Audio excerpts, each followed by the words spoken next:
نحمده ونصلی علی رسوله الکریم اما بعد فاعوذ باللہ من الشیطان الرجیم بسم اللہ الرحمن الرحیم فاذا عزمت فتوکل علی اللہ۔ سامعین محترم، آج میں جس موضوع پر بات کرنا چاہتا ہوں وہ ہے عزیمت اور استقامت۔ حضرت حسین رضی اللہ تعالیٰ عنہ کا موقف، اہل سنت کا مسلک اس معاملے میں ان کی رائے یہ تھی کہ حضرت حسین رضی اللہ تعالیٰ عنہ پوری نیک نیتی سے یہ سمجھتے تھے کہ یہ شرعی نظام اور اسلامی مزاج کو جو بدلا جا رہا ہے، حالات کے رخ کو اگر ہم نے تبدیل نہ کیا تو وہ خالص اسلام جو حضرت محمد مصطفیٰ صلی اللہ علیہ وسلم لے کر آئے تھے اور وہ کامل نظام جو حضور صلی اللہ علیہ وسلم نے قائم فرمایا تھا، اس میں کجی کی بنیاد پر جائے گی۔ لہذا اسے ہر قیمت پر روکنا ضروری ہے۔ یہ حضرت حسین رضی اللہ تعالیٰ عنہ کی رائے تھی اور پوری نیک نیتی سے تھی۔ اہل کوفہ کا اصرار، شہر کوفہ کے لوگ ان کے ہاتھ پر بیعت کرنے کے لیے برابر پیغامات بھیجتے رہے اور خطوط ارسال کرتے رہے، حتیٰ کہ کوفہ والوں کے خطوط حضرت حسین رضی اللہ تعالیٰ عنہ کے پاس اتنی زیادہ آ گئے کہ بوریاں بھر گئی۔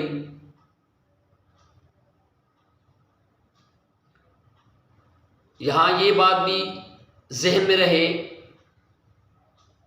کہ کوفہ کا شہر صرف شہر نہیں تھا، بلکہ اس کی سیاسی اور فوجی حیثیت سے بڑی اہمیت تھی۔ جناب رضی اللہ تعالیٰ عنہ کی رائے یہ تھی کہ اہلیان کوفہ کے تعاون سے حالات کا رخ صحیح جانب موڑا جا سکتا ہے۔ حضرت عبداللہ بن عباس رضی اللہ تعالیٰ عنہما بھی اس میں شریک تھے کہ ولی عہدی کی رسم جو پڑ چکی تھی، یہ اسلام کے مزاج کے مناسبت نہیں رکھتی، اسلام کے موافق نہیں ہے، لیکن وہ آگے جا کر اختلاف کرتے ہیں۔ ان کا اختلاف یہ تھا کہ کامیابی احکام کے بارے میں یہ ضروری ہے کہ وسائل اور اسباب بھی ہونے چاہیے، کہ وسائل اور ذرائع موجود ہیں یا نہیں۔ یہی وجہ ہے کہ نبی کریم صلی اللہ علیہ وسلم اور اہل ایمان پر، ان کے ماننے والوں پر مکہ میں قتال فرض نہیں ہوا، یہ مدینہ میں جا کر ہوا، کیونکہ مدینہ کے اندر ان کی قوت باہم پہنچ گئی تھی کہ جس کی وجہ سے قتل و قتال کی وجہ سے توقع کی جا سکتی تھی کہ اچھے نتائج برآمد ہوں گے۔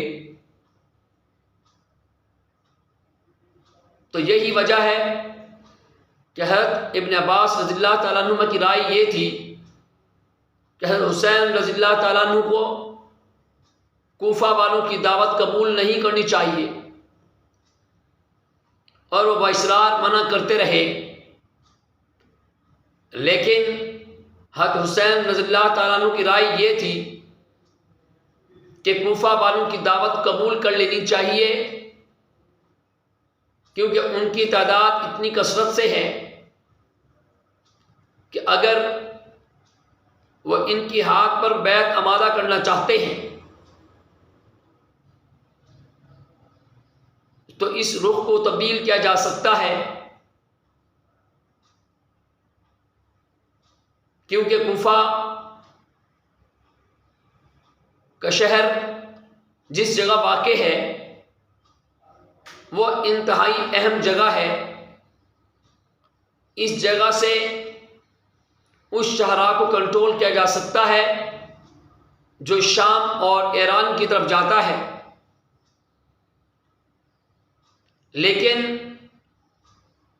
ان کی رائے سے تینوں عبادلہ حضرت عبداللہ بن زبیر، حضرت عبداللہ بن عمر، حضرت عبداللہ بن عباس یہ اختلاف کر رہے تھے۔ یہ وہی حضرات تھے جنہوں نے یزید کی ولی عہدی کی بیعت پر انکار کیا۔ اب وہ خود اختلاف کر رہے ہیں کہ حضرت حسین رضی اللہ تعالیٰ عنہ کو ایسا نہیں کرنا چاہیے۔ وہ یہ کہتے تھے کہ یہ کوفہ کے لوگ قطعاً یہ قابل اعتبار نہیں، ان پر بالکل بھروسہ نہیں کیا جا سکتا۔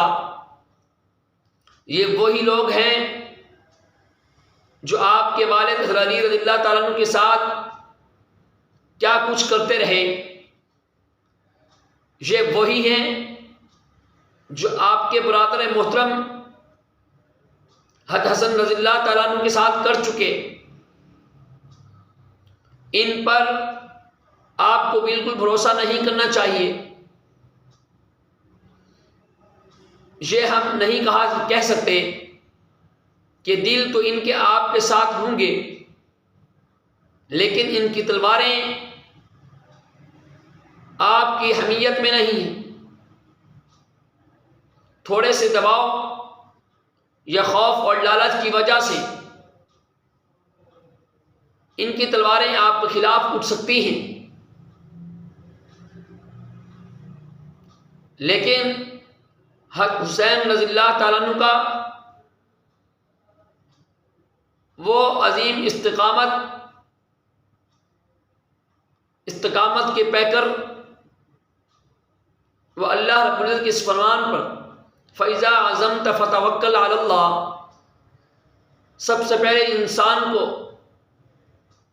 خوب غور فکر کر لینی چاہیے اور حالات کا جائزہ لینا چاہیے۔ اس کے بعد وہ اقدامات کر گزرے۔ اہل سنت کا موقف یہ ہے کہ حضرت حسین رضی اللہ تعالیٰ عنہ اور صحابہ کرام کسی کی بدنیتی کا خیال نہیں کرنا چاہیے۔ اگر تھوڑا سا بھی دل میں کسی کے لیے بدنیتی کا اگر خیال آ گیا تو ان کے ایمان کا خطرہ ہو سکتا ہے۔ تو جب مدینہ منورہ کے اندر یزید کی بیعت خلافت ہوئی تو حضرت عبداللہ بن زبیر وہیں سے مکہ چلے گئے۔ حضرت حسین رضی اللہ تعالیٰ عنہ بھی مکہ روانہ ہو گئے۔ کچھ صحابہ کی رائے یہ تھی کہ مکہ کو اسٹرانگ ہولڈ اور بیس بنایا جائے اور اس رسم کا جو اسلام کے خلاف تھی اس کا مقابلہ کیا جا سکے اور رائے عامہ کو ہموار کیا جائے۔ تو میرے محترم دوستو بھائیو، اللہ رب العزت سے دعا ہے کہ اللہ رب العزت ہم سب کو ہر ایک سے محبت کرنے کی توفیق عطا فرمائے۔ وما علینا الا البلاغ المبین۔